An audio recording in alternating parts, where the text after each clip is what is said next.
এমন কে আছে যার দুশ্চিন্তা নেই, অথবা যিনি বিপদে আপদে তিনি আপতিত হচ্ছেন না? এই বিপদ আপদ অথবা টেনশনের সময়, অ্যাংজাইটির সময় আমাদের করণীয় কি? আলহামদুলিল্লাহ ওয়াসসালাতু ওয়াসসালামু আলা রাসূলিল্লাহ ওয়া আলা আলিহি ওয়া সাহবিহি ওয়া মান ওয়ালা, আম্মা বা'দ। আল্লাহ সুবহানাহু ওয়া তাআলা ইউসুফ আলাইহিস সালাতু ওয়াসসালামের পিতার ব্যাপারে বলেছেন, ওয়া বিয়াদ্দাত আইনাহু মিনাল হুজনি ওয়া হুয়া কাযীম, যে তার টেনশনের কারণে, পেরেশানির কারণে, অ্যাংজাইটির কারণে তার চোখ সাদা হয়ে গিয়েছিল। চোখ সাদা হয়ে যাওয়া মানে তিনি অন্ধ হয়ে গিয়েছেন, এবং তিনি ছিলেন বিক্ষুব্ধ এই জন্যে যে তার সন্তানকে তিনি হারিয়েছেন, অর্থাৎ তার সন্তান ইউসুফ আলাইহিস সালামকে তার ভাইয়েরা হত্যা করেছে বলে তিনি ধারণা করেছিলেন। আবার আমরা যদি দেখতে পাই অন্যান্য ক্ষেত্রেও, আমরা রাসূলুল্লাহ সাল্লাল্লাহু আলাইহি ওয়াসাল্লামের জীবনে এরকম আমুল হুজন, অর্থাৎ একটি দুঃখের বছর অথবা একটি কষ্টের বছর ছিল, এটি পরীক্ষার বছর ছিল, এবং সেটি তার জন্য একটি অ্যাংজাইটির বছরও ছিল। কারণ সেই বছরে তার স্ত্রী মারা গিয়েছেন, তার প্রিয়তমা স্ত্রী, এবং মারা গিয়েছিলেন তার চাচা, যিনি ওয়ালের মতো করে তাকে প্রোটেকশন দিয়ে এবং তাকে তার পক্ষে প্রতিরোধ তৈরি করে গিয়েছিলেন। এভাবে আমরা মানুষের জীবনে দেখতে পাই তারা বিভিন্নভাবে বিভিন্ন সমস্যায় অথবা বিভিন্ন পরীক্ষায় তারা অবতীর্ণ হন। যেমনভাবে ইব্রাহিম আলাইহিস সালামকে আল্লাহ তাআলা পরীক্ষা করেছেন, ওয়া ইয ইবতালা ইব্রাহিমা রাব্বুহু বিকালিমাতিন ফাআতাম্মাহুন্না। ইব্রাহিম আলাইহিস সালামকে তার রব পরীক্ষা করেছেন অনেকগুলো বাণী দিয়ে, অতঃপর তিনি সেগুলোকে পূর্ণ করেছেন। আল্লাহ তাআলা বলেছেন, ওয়ালা নাবলুওয়ান্নাকুম বিশাইইম মিনাল খাউফি ওয়াল জুই, আমি তোমাদেরকে অনেক কিছু দিয়ে পরীক্ষা করব, যেমন ক্ষুধা, যেমন ভয়, ইত্তকার।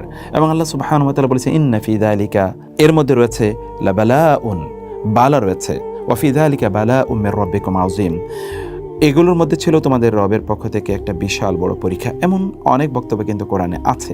ফলে এই যে পরীক্ষা অথবা বিপদ আপদ যখন হয়, সেগুলো থেকে উত্তরণের উপায় কী, অথবা এই সময় আমাদের করণীয় কী, এরকম কয়েকটি বিষয় বলবো। প্রথমত আমরা বলতে চাই যে পরীক্ষা কিন্তু অথবা বিপদ বা অ্যাংজাইটির কথা আমরা বলছি, এটি কিন্তু মানুষের জীবনে বিভিন্ন ক্ষেত্রে আসে।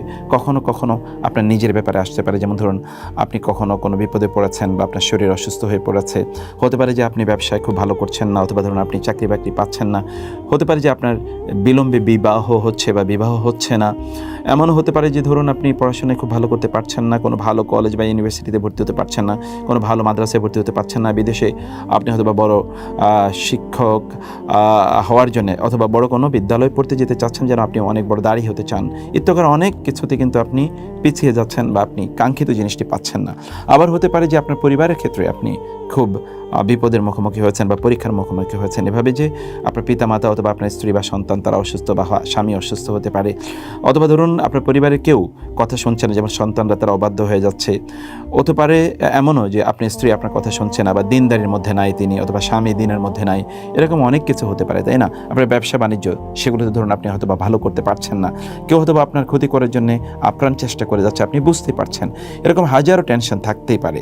এই যে টেনশন আছে অথবা অ্যাংজাইটি আছে, অথবা আপনি যেগুলোকে বিপদ মনে করছেন, এগুলো থেকে উত্তরণের উপায় কি বা এই ক্ষেত্রে আমাদের করণীয় কি, সেরকম কয়েকটি বিষয় আপনাদের সাথে আমরা আলোচনা করতে চাই। প্রথমত আমাদের জানা দরকার যে আল্লাহ সুবহানাহু ওয়া তাআলা এর পক্ষ থেকে এই পরীক্ষাগুলো আসে, অতএব আমরা যেন মহান আল্লাহ সুবহানাহু ওয়া তাআলা এর পরীক্ষার ক্ষেত্রে যেন আমরা সন্তুষ্ট থাকি, আমরা যেন এতটুকু নিশ্চিত করে বিশ্বাস করি যে এটি আল্লাহ সুবহানাহু ওয়া তাআলার পক্ষ থেকে এসেছে।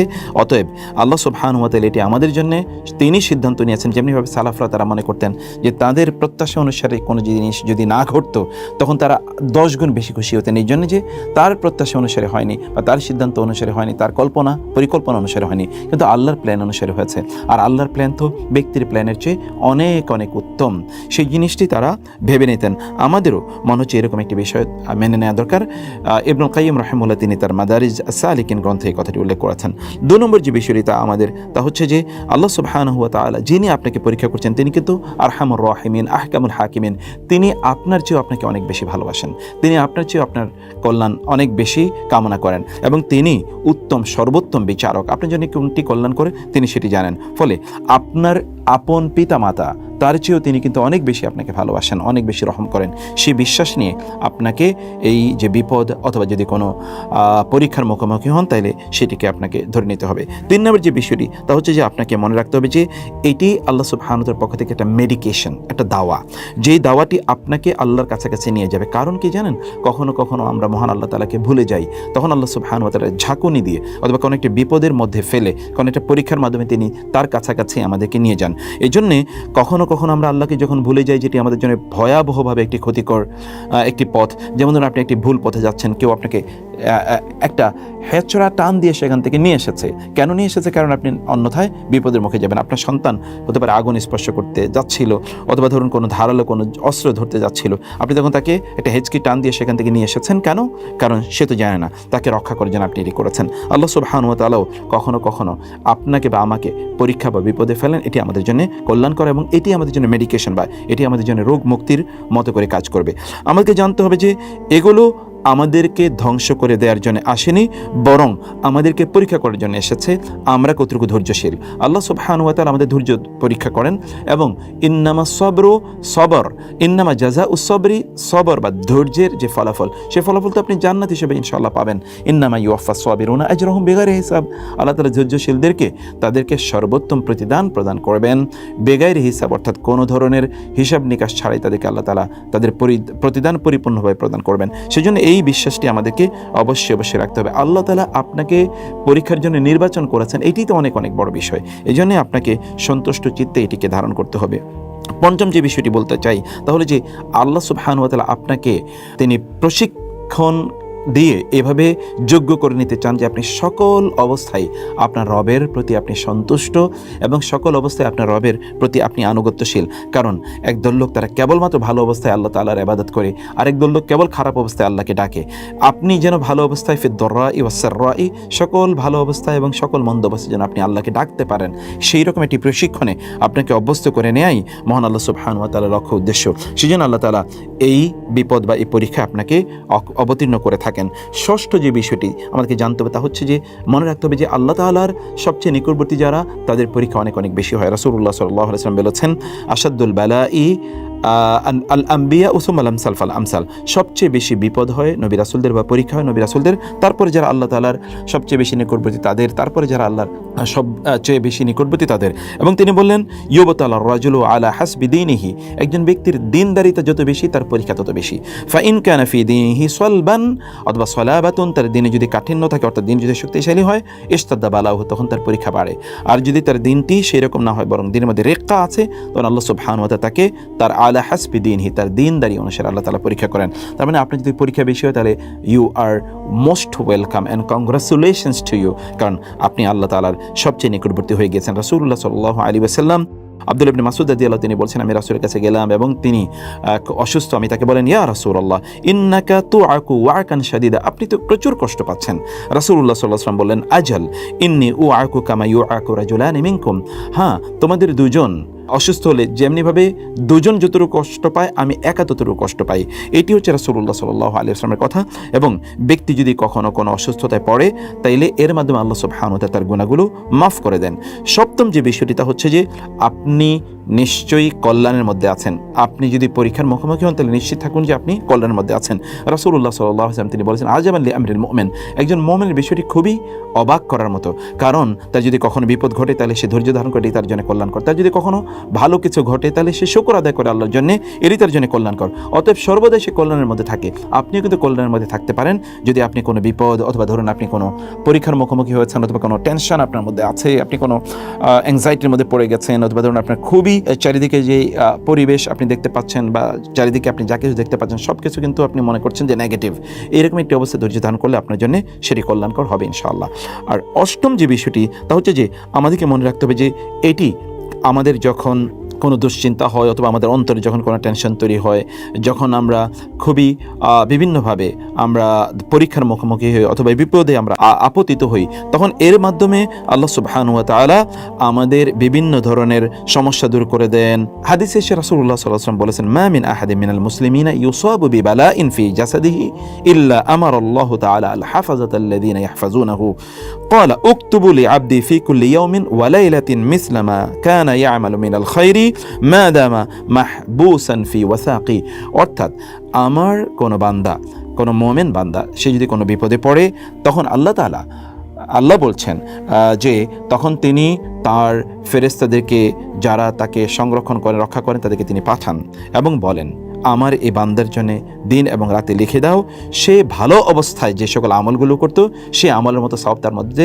তার জন্য লিখে দাও, তার আমল নামায় লিখে দাও। দেখুন, আপনি যদি কখনও কোনো রোগাগ্রস্ত হন অথবা কোনো বিপদে পড়েন এবং আপনি সে কারণে ঠিকমতো আপনি ইবাদত করতে পারছেন না, তাহলে আপনি সুস্থ অবস্থায় যে ইবাদত করতেন ঠিক সেই রকম ইবাদত আপনার আমল নামায় লেখা হয়ে থাকবে, অথচ আপনি কিন্তু ইবাদত করছেন না। অথবা এটি আপনার জন্য অকল্যাণকর না, এটিও আপনার জন্য কল্যাণকর, এবং সেই জন্য আপনাকে অবশ্যই আনন্দিত হওয়া দরকার। আর নবম যে বিষয়টি, তা হলো যে আল্লাহ সুবহানাহু ওয়া তাআলা নিশ্চয়ই আপনার জন্য কল্যাণ চেয়েছেন। রাসূল সাল্লাল্লাহু আলাইহি ওয়াসাল্লাম বলেছেন, মান ইউরিদুল্লাহু বিহি খায়রান ইউসিব মিনহু, আল্লাহ যদি কারো কল্যাণ চান তাহলে আল্লাহ সুবহানাহু ওয়া তাআলা তাকে পরীক্ষা করেন। অন্য হাদিসে এসেছে, ইযা আহাব্বাল্লাহু কওমান ইবতালাহুম, আল্লাহ যদি কোনো জাতির কল্যাণ চান তখন তাদেরকে তিনি পরীক্ষায় ফেলেন। আপনি যদি কখনো কোনো কল্যাণ এর সামনে বা মুখোমুখি যদি আপনি দাঁড়ান, তাহলে বুঝতে হবে যে আল্লাহ সুবহানাহু ওয়া তাআলা আপনাকে এর আগে কখনো পরীক্ষায় ফেলেছেন এবং সেখান থেকে আপনি উত্তীর্ণ হয়েছেন। এটি রাসূল সাল্লাল্লাহু আলাইহি ওয়াসাল্লাম অন্য একটা হাদিসে বলেছেন, ইযা আরাদাল্লাহু বিআবদিহি আল খায়রা আজ্জালা লাহুল উকুবাতা ফিদ দুনিয়া। তার মানে হচ্ছে, আপনি যদি দুনিয়ায় কখনো কোনো বিপদে পড়েন, তাহলে মনে রাখতে হবে যে দুনিয়ায় যদি আপনি এর প্রতিদান নাও পান, তাহলে আখিরাতে নিশ্চয়ই আল্লাহ তাআলা আপনার জন্য এই প্রতিদান রেখে দিয়েছেন। সেই প্রতিদানটি কি? এই যে দুনিয়া আপনি যে ধৈর্য ধারণ করেছেন, এই জন্য আল্লাহ তাআলা আপনাকে আখিরাতের প্রতিদান প্রদান করবেন। দশম যে বিষয়টি, তা হচ্ছে যে যখন কোনো একজন ব্যক্তি কোনো একটা মর্যাদায় পৌঁছতে চায়, মানে আল্লাহ চান এই ব্যক্তির মর্যাদাটা বাড়িয়ে দিতে, তখন আল্লাহ সুবহানাহু ওয়া তাআলা তাকে পরীক্ষায় ফেলেন। মানে ধরুন, আপনি তো প্রমোশন হয় না দুনিয়ার জীবনে, এই দুনিয়ার জীবনে প্রমোশন, আল্লাহর কাছে আপনার প্রমোশন, আল মুকাররাবুন, আপনি আরও নিকটবর্তী আল্লাহর হতে চান, আরও নিকটবর্তী হতে চান, তাহলে আল্লাহ তাআলা আপনাকে পরীক্ষা করবেন।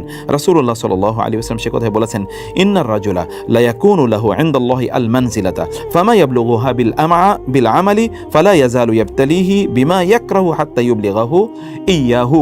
কোনো একজন ব্যক্তি কোনো একটা মর্যাদায় পৌঁছার কথা, কিন্তু তার আমলের মাধ্যমে সেই মর্যাদায় পৌঁছতে পারছে না, ফলে আল্লাহ সুবহানাহু ওয়া তাআলা তাকে পরীক্ষা ফেলেন এবং পরীক্ষা ফেলার মাধ্যমে আল্লাহ তাআলা তাকে সেই মর্যাদা নিয়ে যান। ফলে আপনি কিন্তু পরীক্ষায় অবতীর্ণ হয়ে অথবা ধরুন বিভিন্ন বিপদ আপদের মুখোমুখি হয়ে আপনি বিভিন্ন সমস্যায় পড়ে আপনি কিন্তু আল্লাহর আরও নিকটবর্তী, আরও প্রিয়ভাজন হয়ে যেতে পারেন। কেবল আপনাকে কী করতে হবে? ধৈর্য ধারণ করতে হবে, শুকর আদায় করতে হবে, আল্লাহর কাছে প্রার্থনা করতে হবে।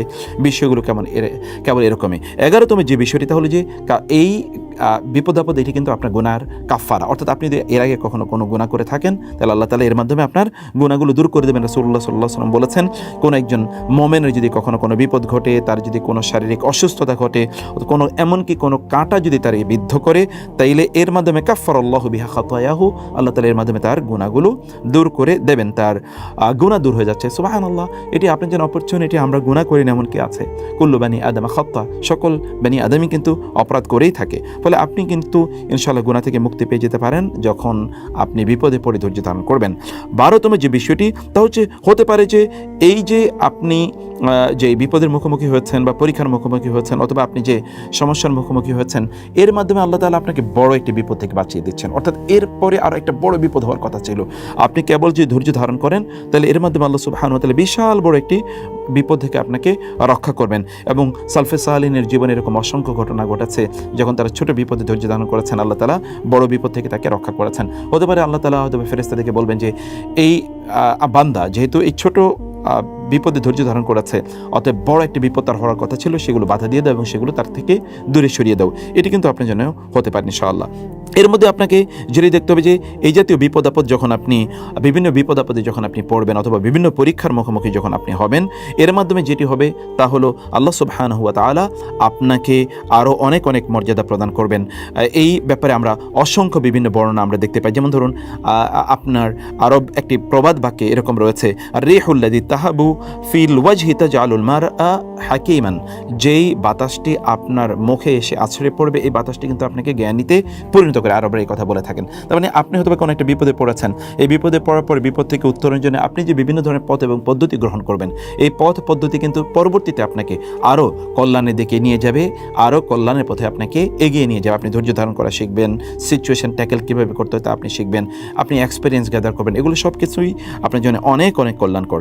14তম যে বিষয়টি, তা হলো যে আপনি হয়তোবা অতীতে কোনো গুনাহ করেছেন, এই গুনার কারণে আল্লাহ তাআলা আপনাকে এই বিপদে ফেলেছেন এবং এই জন্যে আপনি ওই গুনাহগুলো আর করবেন না। বহু লোকেরা যারা, তারা কিন্তু বিপদে পড়ে তারপরে তারা গুনার জীবন থেকে বের হয়ে এসেছে। এরকম অসংখ্য ঘটনা আপনাদের জানা আছে। রাসূলুল্লাহ সাল্লাল্লাহু আলাইহি ওয়াসাল্লাম তিনি আমাদেরকে জানিয়েছেন, এটি আলী রাদিয়াল্লাহু তাআলার একটি বর্ণনা আছে, মা নাযালা বালাউন ইল্লা বিযামবিন ওয়া মা রুফিআ ইল্লা বিতাওবাতিন। কোনো বিপদ মানুষের ঘটে গুনার কারণে, আর এই বিপদ দূর হয় তাওবার কারণে। আল্লাহ তাআলা বলেছেন, ওয়া মা আসাবাকুম মিন মুসিবাতিন ফাবিমা কাসাবাত আইদিকুম। তোমরা যদি কখনো কোনো বিপদে পড়ে থাকো তাহলে তোমাদের নিজেদের হাতের কামাই, অর্থাৎ তোমরা যে অপরাধ করেছো সেই অপরাধের কারণে এটি হয়েছে।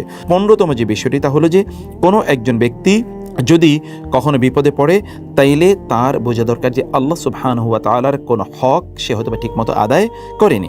এই জন্যে আল্লাহ তাআলা তার হক আদায় করার কথা আল্লাহ সুবহানাহু ওয়া তাআলা এখানে বলেছেন। তা হলো কি, এক্ষেত্রে কমপক্ষে এই বিপদে পড়ে সে ধৈর্য ধারণ করবে এবং আল্লাহ তাআলার যে হক আছে সেই হকগুলো সে আদায় করবে। আল্লাহ তাআলা সে কথা বলেছেন, ইয়া আইয়ুহাল্লাযীনা আমানু সবিরু ওয়াসাবিরু ওয়ারাবিতু ওয়াত্তাকুল্লাহ। হে ঈমানদারগণ, তোমরা ধৈর্য ধারণ করো, অব্যাহতভাবে তোমরা ধৈর্য ধারণ করেই যাও এবং তোমরা আল্লাহর পথে তোমরা একজন সীমান্ত প্রহরীর মতো কাজ করে যাও এবং আল্লাহকে তোমরা ভয় পাও। অতএব আল্লাহর ভয় কিন্তু আমাদেরকে এই বিপদ আপদ থেকে মুক্তি দিয়ে দিতে পারে ইনশাআল্লাহ। 16তম যে বিষয়টি তা হলো একজন ব্যক্তির জন্য এটা উচিত, আইয়া আলামা আন্না হাযিহিল বালিয়া ওয়াল মুসিবা ওয়াকিআতুন ওয়া লা বুদ্দা ফাহিয়া মুকদ্দারাতুন সাবিতাতুন লা বুদ্দা মিন আন তাহিল্লা বিদারিহি। একজন ব্যক্তির এটি জানা দরকার, যেই বিপদটি তার হওয়া দরকার, তার হওয়ার কথা ছিল, সে বিপদটি তার হচ্ছে। অতএব এটিকে কোনো অবস্থায় সে প্রত্যাখ্যান করতে পারতো না, এটিকে কোনো অবস্থায় সে বাধা দিয়ে রাখতে পারতো না। ফলে এর মাধ্যমে সে কি করবে, সে ধৈর্য ধারণ করবে এবং এই আল্লাহ সুবহানাহু ওয়া তাআলার তাকদীরের উপর বিশ্বাস স্থাপন করে সে তার ঈমানকে আরও বাড়িয়ে নেয়ার একটি সুযোগ তার জন্য তৈরি হয়েছে, যেটা আমরা জানি। রাসূলুল্লাহ সাল্লাল্লাহু আলাইহি ওয়াসাল্লাম তিনি বলেন, আল্লাহ তাআলা প্রথম সৃষ্টি করেছেন কলম, অথবা কলমকে বললেন লেখো। কলম বলল কি লিখবো? তখন তিনি বলেন, উকতুব মাকাদিরা কুল্লি শাইইন হাত্তা তাকুমা সাআ। তুমি সব কিছুর সকলের যে তাকদীর আছে তাকদীর লিখে নাও, এমনকি কিয়ামত পর্যন্ত যা কিছু ঘটবে সব তুমি লিখে নাও। ফলে আমাদেরকে বুঝতে হবে যে যখনই কোনো কিছু ঘটে এটি কিন্তু আমাদের তাকদীরের মধ্যে ছিল। অতএব আপনার তাকদীরের প্রতি ঈমানটাকে আরও শক্তিশালী করে এই জাতীয় বিষয়গুলো। আমাদেরকে মনে রাখতে হবে যে আমরা কিন্তু জানি না যে কোনটা আমাদের জন্য কল্যাণকর। ফলে আল্লাহ তাআলা আমাদের জন্য সবচেয়ে কল্যাণকর কোনটি এটি জানেন। আসা আন তাকরাহু শাইআন ওয়া হুয়া খায়রুল লাকুম। হতে পারে তুমি কোনো জিনিসকে অপছন্দ করছো কিন্তু এটি তোমার জন্য কল্যাণকর। এই বিষয়গুলো আমাদেরকে জেনে বা বিশ্বাস করে আমাদেরকে চলতে হবে ইনশাআল্লাহ। 18তম যে বিষয়টি তা হলো যে আমাদের জানা দরকার এই দুনিয়ার জীবনের প্রকৃতিটা কি। আসলে এই দুনিয়ার জীবনটাকে আল্লাহ তাআলা তৈরি করেছেন, আমরা বিভিন্ন বিপদে পড়ব, বিভিন্ন কষ্টে আমরা যাব এবং বিভিন্ন পরীক্ষা আমরা মুখোমুখি হব, এর মাধ্যমে আমরা আখিরাত অর্জন করে নেব। আল্লাহ তাআলা বলেছেন, লাকাদ খালাকনাল ইনসানা ফি কাবাদ। আমি মানুষকে কষ্টের মধ্যে তৈরি করেছি। লাতারকাবুন্না তাবাকান আন তাবাক। তোমরা একটি ধাপ থেকে আরেকটা ধাপে তোমাদেরকে এগিয়ে যেতে হবে। এই ধাপ এগিয়ে গিয়ে তোমরা আল্লাহর নৈকট্য অর্জন করতে পারবে। ফলে আমাদেরকে যদি আখিরাত অর্জন করতে হয় তাহলে আমাদেরকে এই বিপদের মধ্য দিয়ে যেতে হবে। আপনি কেবলমাত্র সুখের বাগিচায় থেকে আপনি আখিরাত অর্জন করে যাবেন, আখিরাতের সর্বোচ্চ স্থান অর্জন করবেন, তা তো হতে পারে না। রাসূলুল্লাহ সাল্লাল্লাহু আলাইহি ওয়াসাল্লাম বলেছেন, আর দুনিয়া সিজনুল লিল মুমিন ওয়া জান্নাতুল লিল কাফির। দুনিয়া তো মুমিনদের জন্য এটা কারাগারের মতো, আর কাফেরের জন্য এটি জান্নাতের মতো। মুমিনরা তো এখানে বিপদ আপদে থাকবেই, সেটি মুমিনকে অবশ্যই গ্রহণ করে নিতে হবে। 19তম যে বিষয়টি তা হলো আমাদেরকে মনে রাখতে হবে যে এই যেই সময়ে আমরা বসবাস করছি বা আমরা যে জীবন যাপন করছি, এই জীবন যাপন এটি কেবলমাত্র এটা সুখের জন্য নয়। এখানে আমরা সুখ পাওয়ার জন্যে অথবা শান্তি পাওয়ার জন্য আমরা এখানে আসি না। আমরা এখানে প্রশান্তি পাবো, সাকিনা আল্লাহ তাআলা আমাদের উপর নাজিল করবেন। কিন্তু তথাকথিত যে সুখের পেছনে আমরা লোকেরা ঘুরছি, সুখ আসলে কি? সুখ তো আমাদের পারফেক্ট যে সুখ বা হ্যাপিনেস যেটাকে আমরা বলছি, এই হ্যাপিনেস তো এটা কেবলমাত্র জান্নাতে আল্লাহ তাআলা আমাদের জন্য ব্যবস্থা করে রেখেছেন। অতএব সেদিকে যাওয়ার জন্য মূলত আমাদেরকে এই বিভিন্নভাবে বিভিন্ন পরীক্ষা অথবা বিপদের মুখোমুখি হয়ে আমাদেরকে সেদিকে যেতে হবে। 20তম যে বিষয়টি তা হলো আমরা যখন এমন কোনো বিপদ আপদের মুখোমুখি হবে তখন ধৈর্যের মাধ্যমে এটার চিকিৎসা আমাদেরকে করতে হবে। আর এই ধৈর্য কেবলমাত্র এমন নয় যে আমরা হাহুতাশ অথবা হাহাকার করেই তারপরে আমরা ক্লান্ত হয়ে এরপরে ধৈর্য ধারণ করবো, ব্যাপারটি কিন্তু এরকম নয়। বরং আমাদের ব্যাপার হচ্ছে, রাসূলুল্লাহ সাল্লাল্লাহু আলাইহি ওয়াসাল্লাম বলেছেন, মান ইয়াতাসাব্বার ইউসাব্বিরুহুল্লাহ। কেউ যদি অব্যাহতভাবে ধৈর্য ধারণ করে তাহলে আল্লাহ তাআলা তাকে ধৈর্যশীলদের অন্তর্ভুক্ত করে নেবেন। এই জন্য রাসূলুল্লাহ সাল্লাল্লাহু আলাইহি ওয়াসাল্লাম বলেছেন, ইন্নামাল ইলমু বিত্তাআল্লুম ওয়াল হিলমু বিত্তাহাল্লুম। অর্থাৎ আসলে জ্ঞান অর্জন করতে অব্যাহতভাবে জ্ঞান অর্জন করার মাধ্যমে এবং ধৈর্যশীল হতে হয় অব্যাহতভাবে ধৈর্য ধারণ করার মাধ্যমে। এবং অন্য হাদিসে রাসূলুল্লাহ সাল্লাল্লাহু আলাইহি ওয়াসাল্লাম বলেছেন, ইন্নামাস সাবরু ইনদা সাদমাতিল উলা। আসলে ধৈর্য তো ধরতে হয় প্রথম আঘাতে। আপনি হাউতাশ করেই তারপরে ধৈর্য ধারণ করবেন, ব্যাপারটি কিন্তু এরকম নয়। সেই জন্য প্রথম থেকেই যেন আপনি ধৈর্যশীল হতে পারেন, এটি মূলত আপনাকে অভ্যস্ত করে নেওয়ার জন্যেই এই বিপদ আপদ আসে। আর এটি সবচেয়ে আল্লাহর নিকটতম বান্দা যারা, তাদেরই কেবলমাত্র এই ঘটনাগুলো ঘটে থাকে। আপনি যখন বিপদে বিপদে পড়বেন তখন আপনি যেন আল্লাহর কাছে যেন আপনি প্রার্থনা করেন, আল্লাহ সুবহানাহু ওয়া তাআলার কাছে যেন আপনি ফিরে আসেন এবং আল্লাহর কাছে যেন আপনি আপনার প্রয়োজনগুলো তুলে ধরেন। আমরা তো অনেক সময় আল্লাহর কাছে চাই না, আল্লাহর কাছে চাওয়ার বিষয়টা আমরা ভুলেই যাই। আল্লাহর কাছে প্রার্থনা করা, ধরনা ধরা, আল্লাহর কাছে আত্মসমর্পণ করা, এটি কিন্তু আমাদের হয়ে ওঠে না। আমরা যখন বিপদে পড়ি তখন আমরা অনেক বেশি আল্লাহর কথা স্মরণ করি। দেখবেন বিপদে পড়ার পরে লোকেরা আল্লাহকে বেশি স্মরণ করে, সেই কারণে আল্লাহ তাআলা মানুষকে বিপদে দিয়ে দেন। এই জন্য অধিকাংশ লোক যারা অনেক বেশি নেয়ামতের মধ্যে আছে, সম্পদের মধ্যে আছে, সুখের মধ্যে আছে, এই সকল লোক কিন্তু আল্লাহকে ভুলে গিয়েছে এবং আল্লাহর পথ থেকে তারা বিচ্যুত হয়ে গেছে। আপনি যদি এই গোটা পৃথিবীর দিকে তাকান তাহলে দেখবেন যাদের অনেক অর্থবিত্ত, যাদের অনেক ক্ষমতা, প্রভাব প্রতিপত্তি, অনেক বেশি সৌন্দর্য, অনেক বেশি সুস্থ বা স্বাস্থ্যবান এবং বডি বিল্ডার, এদেরকে দেখবেন যে আপনি দিনের পথে নাই। তথাকথিত সুন্দর অথবা সুন্দরীদের অবস্থা গিয়ে দেখেন তারা কতটা অশ্লীলতার মধ্যে নিমজ্জিত, এবং যারা অনেক বেশি সম্পদশালী দেখুন তারা কতটা অপরাধের মধ্যে নিমজ্জিত। যারা অনেক বেশি অ্যাবসলিউট পাওয়ার যারা হোল্ড করে তাদের অপরাধের মাত্রা আপনারা দেখবেন। আল্লাহ তাআলা এর মাধ্যমে আমাদেরকে তার পথে নিয়ে আসতে চান যেন আমরা ভুলে না যাই আমাদের রবকে। এবং 22তম যে বিষয়টি তা হলো যে আমরা যেন তার কাছে কান্নাকাটি করি। আমরা যেন আল্লাহ সুবহানাহু ওয়া তাআলার কাছে আমাদের হাতগুলোকে প্রসারিত করে আমাদের অন্তরটাকে উন্মুক্ত করে দিয়ে যেন আমরা আল্লাহর কাছে আসি। ওয়াকাল রাব্বুকুম উদউনি আস্তাজিব লাকুম। আমাদের রব আমাদেরকে শিখিয়ে দিয়েছেন, নির্দেশ প্রদান করেছেন, তোমরা আল্লাহকে ডাকো, আমাকে ডাকো, তাহলে আমি তোমাদের ডাকে সাড়া দেব। মানে আল্লাহ আমাদের ডাকে সাড়া দেবেন বলে তিনি আমাদেরকে জানিয়ে দিয়েছেন। সর্বশেষ যে বিষয়গুলো আমরা বলতে চাই তাহলে যে কোনো একজন ব্যক্তি তিনি যখন অপরাধ করেন তখন এগুলো কিন্তু তার মনে থাকে না কত অপরাধ তিনি করেছেন। এই অপরাধ তিনি করতে থাকেন, কারণ কখনো কখনো অপরাধ করতে করতে তিনি কখনো তার কোনো ব্রেক কষে না, যেমন গাড়ির ব্রেক আছে। আল্লাহ তাআলা এরকম একটা ব্রেক কষিয়ে দিয়ে অপরাধের থেকে আমাদেরকে একটু দূরে রাখতে চান, যে তুমি তো অনেক অপরাধ করে যাচ্ছ, তুমি কিন্তু ধ্বংসের একেবারে চূড়ান্ত জায়গায় চলে যাচ্ছ, সেখান থেকে তোমাকে ফিরিয়ে নিয়ে আসা দরকার। আমাদেরকে যখন আমরা কোনো বিপদে পড়বো, এটি কেন পড়ি? কারণ আমরা ওলামায়ে কেরামের সাথে সম্পর্ক রাখি না, দিনদার যারা আছে তাদের সাথে সম্পর্ক রাখি না। ফলে আল্লাহ তাআলা আমাদেরকে দিনদার অর্থাৎ মসজিদে নিয়ে যাওয়ার জন্যে, আপনি দেখবেন যখন কেউ হসপিটালে থাকে, আপনার আত্মীয়স্বজন হসপিটালে থাকে, অথবা আপনি কোনো বিপদের মুখে পতিত হয়েছেন, তখন আপনি দ্রুত মসজিদে যাবেন এবং আপনি কোরআন হাতে নেবেন। আপনি তখন সুবহানাল্লাহ, আলহামদুলিল্লাহ, লা ইলাহা ইল্লাল্লাহ, ইন্না লিল্লাহি ওয়া ইন্না ইলাইহি রাজিউন, লা হাওলা ওয়া লা কুওয়াতা ইল্লা বিল্লাহ, ইন্না লিল্লাহি ওয়া ইন্না ইলাইহি রাজিউন, অথবা রব্বানা যালামনা আনফুসানা, এইরকম আপনি তখন পড়তে থাকবেন। এগুলো আপনাকে তখন এই কাজে উদ্বুদ্ধ করে থাকে। সে কারণে আমাদেরকে যখন আমরা বিপদে পড়ি এই কাজটি আমাদের করা দরকার। 25তম যে বিষয়টি তা হলো আমাদের যখন কোনো বিপদ আপদ ঘটবে তখন আমরা যেন এমন কাজ করি যেগুলো মুতাআদ্দি, মানে আন-নাফউল মুতাআদ্দি, যেগুলো সাদকায়ে জারিয়ার মতো করে কাজ করে, যে কেবলমাত্র একজনের উপকার না, অনেক ব্যক্তির উপকার করবে এবং এক সময় না, দীর্ঘ সময় জুড়ে সে উপকার করবে। যেমন ধরুন আপনি মসজিদ নির্মাণ করা, মাদ্রাসা নির্মাণ করা, দ্বীনি ইলম বিতরণ করা, কোরআনের মুসহাফ এগুলো প্রিন্ট করা বা দ্বীনি বইপত্র বিতরণ করা, অথবা সেগুলোকে প্রিন্ট করে মানুষের কাছে ছড়িয়ে দেয়, এই কাজগুলো আমাদেরকে করতে হয়। আর 26তম যে বিষয়টি তা হচ্ছে আমাদেরকে অপেক্ষা করতে হবে ধৈর্য ধরে, কখন আল্লাহ তাআলার পক্ষ থেকে আমাদের জন্য কল্যাণ আসবে এবং আমাদের জন্য মুক্তি আসবে। এই ধৈর্য ধারণের মধ্যে কিন্তু আমাদের কল্যাণ রয়েছে, শুধু কল্যাণই না, এর মধ্যে আমাদের ঈমানের পূর্ণতা রয়েছে, এর মধ্যে আমাদের তাওয়াক্কুলের বিষয় রয়েছে, এর মধ্যে আমাদের ইয়াকিনের ব্যাপার রয়েছে, এর মধ্যেই কিন্তু আমরা আল্লাহর অনেক সন্তোষভাজন হয়ে যাচ্ছি ধীরে ধীরে। আপনি যদি 10 দিন বিপদে থাকেন, এই 10 দিন কিন্তু আল্লাহ তাআলা আপনাকে আপনি আল্লাহর আরও নিকটবর্তী হওয়া, ইবাদতের মাত্রা আপনি বাড়িয়ে দিচ্ছেন, তাসবিহ তাহলিলের মাত্রা আপনি বাড়িয়ে দিচ্ছেন, ইস্তিগফারের মাত্রা আপনি বাড়িয়ে দিচ্ছেন, এর মাধ্যমে আপনি আল্লাহর আরও অনেক প্রিয়ভাজন ধীরে ধীরে হয়ে যাচ্ছেন। 27তম যে বিষয়টি তা হচ্ছে যে এখানে অনেক বিষয় আছে যেগুলো ধরুন আমরা হয়তো বা বুঝতে পারি না। যখন আমাদের বিপদ আপদ ঘটে ধীরে ধীরে, যখন এগুলো ধীরে ধীরে যখন চলে যায়, তখন আমাদের অন্তরে একটা প্রফুল্ল ভাব চলে আসে, আমাদের অন্তরটা প্রশস্ত হয়ে যায়। যারা বিপদ আপদে ছিল তাদের প্রতি একটু অনুগ্রহ করা, করুণা করা, ইত্তকার মানসিকতা তখন আমাদের তৈরি হয়ে যায়। যেমনিভাবে আমরা রোজার মাসে দেখে আমরা না খেয়ে থাকার মাধ্যমে অন্যদের প্রতি এক ধরনের সহমর্মিতা, এটি প্রকাশের একটি অদম্য একটি স্পৃহা আমাদের মধ্যে তৈরি হয়ে থাকে। আর 28তম যে বিষয়টি তা হলো যে আমাদের কখনো কখনো কিন্তু আমরা বিভিন্নভাবে চলতে চলতে আমরা কিন্তু ক্লান্ত হয়ে যাই। আল্লাহ তাআলা এই ক্লান্তিকর জীবন থেকে আমাদেরকে আল্লাহ তাআলা মুক্তি প্রদান করেন কখনো কখনো কিসের মাধ্যমে? বিভিন্ন বিপদ আপদ বা বিভিন্ন টেনশন দেওয়ার মাধ্যমে। তখন আমরা কি হয়ে যাই? আমরা একটু দৌড়ানো একটু বন্ধ করে দিই। আমরা যে দৌড় শুরু করেছি দুনিয়ার পেছনে, এটি কিন্তু আমরা একটু বন্ধ করি, তখন আমরা আল্লাহ তাআলা মুখী হয়ে থাকি। এবং সর্বশেষ যেই কথা বলতে চাই তাহলে যে এই বিপদ আপদ যখন আমরা মুখোমুখি হই তখন আল্লাহ তাআলা আমাদেরকে একটু নিজের জীবন নিয়ে চিন্তা করার সুযোগ দেন। আমরা যখন তখন আমরা ভাবি আমাদের কোথায় ত্রুটি হয়েছে, কোথায় বিচ্যুতি হয়েছে, এবং সেগুলো থেকে আমাদের নিজেদেরকে আমরা বিরত রেখে ভালো মানুষ হওয়ার প্রচেষ্টায় আমরা তখন সময় কাটাই। সেজন্য আমাদেরকে এই সবগুলো, এর মধ্যে কিন্তু বেনিফিট আছে। এখানে আমরা 30টি বেনিফিটের কল্যাণের কথা বলেছি। এই কল্যাণগুলো আমাদের জন্য রয়েছে, আর ধীরে ধীরে এর মাধ্যমে কিন্তু আমরা আল্লাহর প্রিয় ভাজন হয়ে জান্নাতের পথে আমরা চলে যেতে পারি। সেজন্য বিপদ আপদ যখন হয় হাহুতাশ করবেন না। যখন বিপদ আপদ হয় তখন ইন্না লিল্লাহি ওয়া ইন্না ইলাইহি রাজিউন উলাইকা আলাইহিম সালাওয়াতু মির রাব্বিহিম ওয়া রাহমা ওয়া উলাইকা হুমুল মুফলিহুন। আল্লাহ তাআলা বলেছেন, যারা বিপদ আপদে পড়ে তারপর ধৈর্য ধারণ করে আল্লাহর কাছে তারা ফিরে আসে, আল্লাহ তাআলার স্পেশাল রহমত এদের উপর বর্ষিত হবে এবং এরাই প্রকৃত অর্থে সফল কাম। আল্লাহ তাআলা আমাদেরকে তাদের অন্তর্ভুক্ত করুন। হাদা ওয়া সাল্লাল্লাহু সুবহানাহু ওয়া তাআলা নবিয়ানা মুহাম্মদ ওয়া আলিহি ওয়া সাহবিহি আজমাইন। সুবহানাকাল্লাহুম্মা ওয়া বিহামদিকা আশহাদু আল্লা ইলাহা ইল্লা আনতা আস্তাগফিরুকা ওয়া আতুবু ইলাইক। ওয়া আসসালামু আলাইকুম ওয়া রাহমাতুল্লাহি ওয়া বারাকাতুহু।